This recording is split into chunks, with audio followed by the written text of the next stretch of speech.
Introducing the Atlanta Falcons.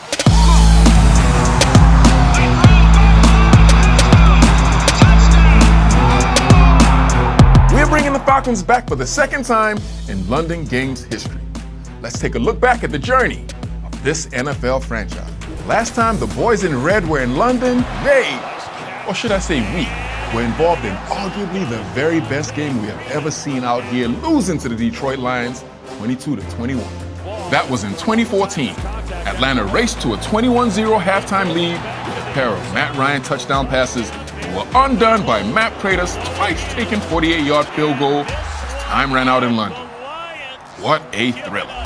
The Falcons have a deep history in the NFL and have played in 2 Super Bowls since their formation.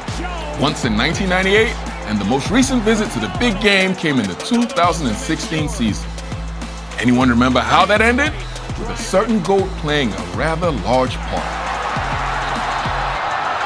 In the 2020 NFL season, the Atlanta Falcons were powered by a top 5 passing attack and averaged 24.7 points per game. They were competitive in many games, but several late leads somehow became defeats, and Atlanta won just 4 contests.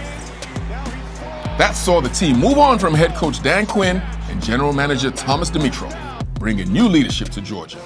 With a new man in charge in the form of Arthur Smith, the Falcons are looking positive this season.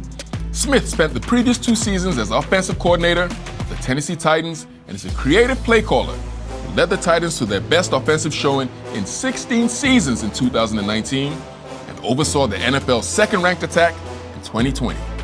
The Falcons have always had a star-studded roster, me included. In 2021, this team has some fantastic players to look out for on their trip to London.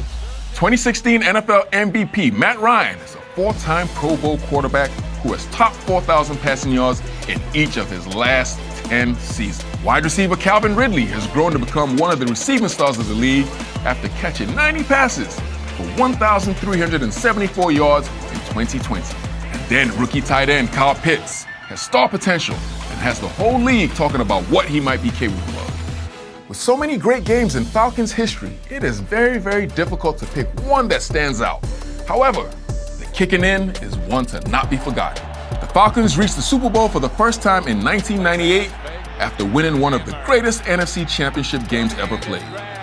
Atlanta won 14 games in the regular season, but were considered underdogs against the Minnesota Vikings team that had set an NFL scoring record and had lost just once.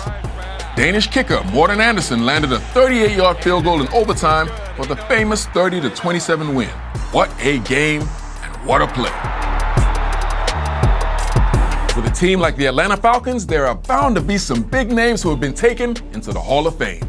Electrifying defensive back Deion Primetime Sanders, game-changing tight end Tony Gonzalez, Danish point-scoring machine Morten Andersen, and explosive defensive end Claude Humphrey, who, if you remember, once picked up a flag in the Super Bowl while playing for Philadelphia and launched it at the referee. Now that's passion. So, UK Falcons fans, let's get behind the boys in red and welcome them back to London.